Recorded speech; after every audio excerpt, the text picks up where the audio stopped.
Sure, I love talking about myself.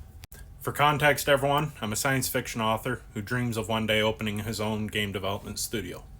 So, first off, we'll start with background of me and what led me here. So, all through growing up, I wanted to learn video games. My brother was a big computer whiz, so I sort of passively learned a little bit of C and C++ from him, plus, MySpace with HTML and shit. Oh, I just aged myself. Anyway, I got into construction, got into sheet metal, ended up working at factories in a bowling alley for a decade. Awesome job. Anyway, pragmatism took over and I didn't like my job. Anyway, pandemic happened, layoffs and lockdowns, all that shit happened, and I decided, you know what? I'm never going to get another chance like this. I've got the perfect excuse to stay home, work on myself, and pursue my dreams. I also come from a very supportive environment, really good parents, so I lucked out. Anyway, long story short, I just started playing video games because it's what I liked to do when I was a kid, and you don't really have time for it as an adult, so I got back into it. Fell in love, and I played Red Dead Redemption 2, and I remembered why I like video games so much. It's because of the story, and whether that takes place in anime, TV shows, books, video games, doesn't matter. Whatever medium it is, I love a story. So, I downloaded the Unreal Game Engine and the Unity Game Engine, started familiarizing myself with C++ and C Sharp, realized I suck at art, couldn't do game art worth shit. And the assets and blueprints and all that stuff are janky. They allowed me to move forward, but it obviously wasn't my own, something that I could reliably market. So, pragmatism took over again, and I got into web development, started teaching myself HTML, CSS, JavaScript, and PHP.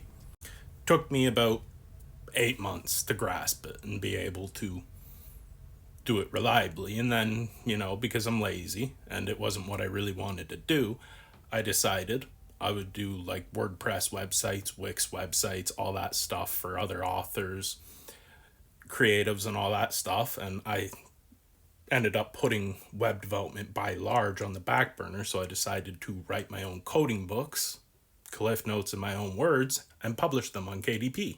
Well, within the first year of the pandemic, right place, right time, everyone was looking to code and change their career path, so my books ended up doing really well overnight by accident. So I figured I'd try fiction, and I ended up writing a murder mystery, and then my science fiction book, A New Sky. And they did okay.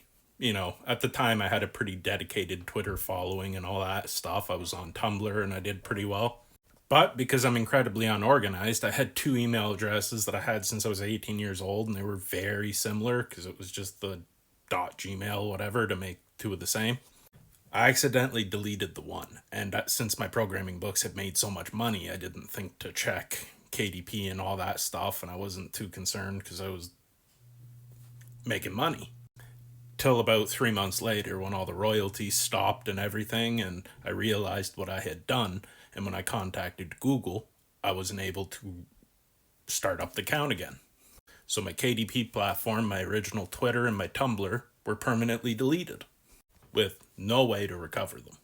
I then spent the next year on customer service with Amazon KDP because I had to start a new KDP platform, but remnants of my old ones still existed with like Amazon links and stuff, so I was flagged as having 2 KDP accounts, which is against their terms of service, and my account sort of got frozen.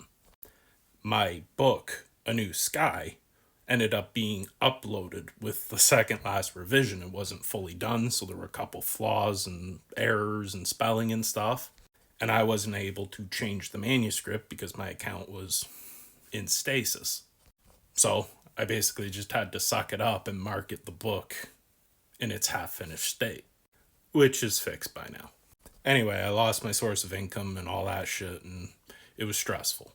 Things were looking good, and like one day I would be able to have that studio if things kept going the way they were, but then I had to start over from scratch. So that's what led me to start a TikTok channel. And so I started to meticulously plan how I would monetize various platforms and how I would grow my brand to the point where I could finance an indie game development studio. And I'll get to my dream video game project in just a moment. But first, I'm going to plug my socials and all that stuff. So if you guys want to help out with that dream, there are 3 different ways you can do it. You can go join my Patreon, either as a free follower or a paid member. You can go subscribe to my YouTube channel, because TikTok doesn't pay Canadian creators. Or you can go buy my books. So, right now I manage 5 TikTok accounts. This one being my main and my biggest one. I mean, I did have one that was almost twice the size of this, but TikTok's TikTok, and the community guidelines violations are stupid. Here's my Patreon. Links in my profile for all this stuff, or the About section on YouTube.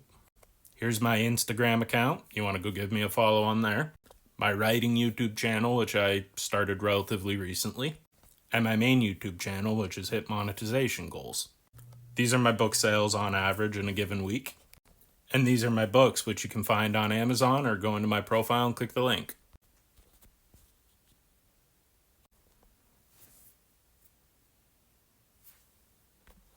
Okay, so now the bit you've all been waiting for. What are my plans or my dream project for a video game? What kind of video game would I make? Well, it'd be similar to Wind Waker in art aesthetic and stuff, simple cartoonish graphics, about 20 to 30 hours in length, no online connectivity, no patch updates, what you see is what you get. And obviously, being an author, heavily story driven. So it would be a pirate fantasy with heavy inspiration from One Piece, but also The Legend of Zelda, specifically the Creaky Forest.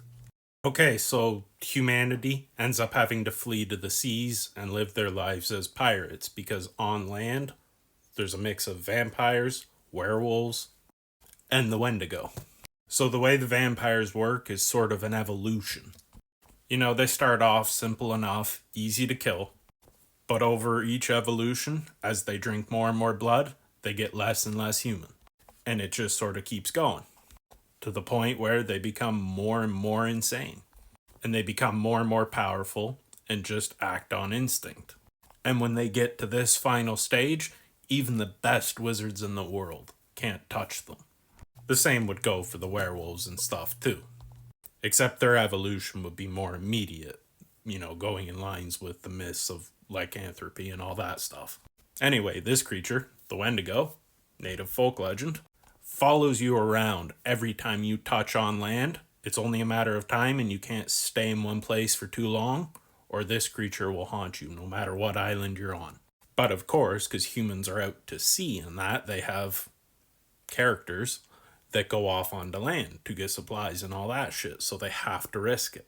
In my mind, I'm thinking of making it somewhat similar to the gameplay style of Prototype mixed with Jedi Academy or Jedi Outcast, and somewhat similar to Black Flag, that kind of naval battles and stuff.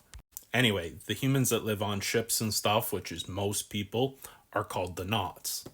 Whereas there are a few people, especially those in the occult and dark magic and stuff, that live on land, and they're referred to as the Mountain Men. Anywho, the whole world existing the way it does with vampires, werewolves, and Wendigo and stuff is a byproduct of those Mountain Men and their dark magic. So the main story point is obviously all the Nauts, the people that are on boats, are looking to try and obviously undo the spell and all the dark magic.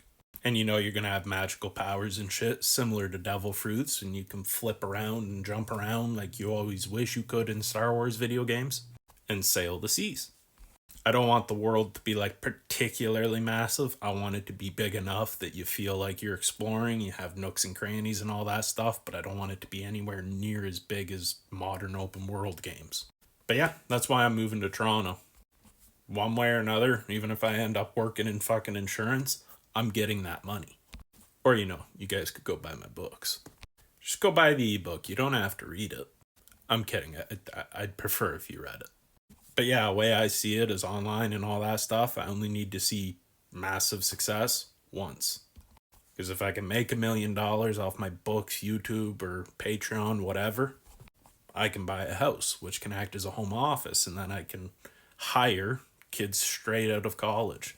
Kids from the animation and game development, computer sciences programs. So, in grand total, I need $2.6 million. 1.5 for me, and 1.1 to release my own video game. So yeah, like, comment, follow, subscribe. and go buy my fucking books. Because, pineapple belongs on pizza.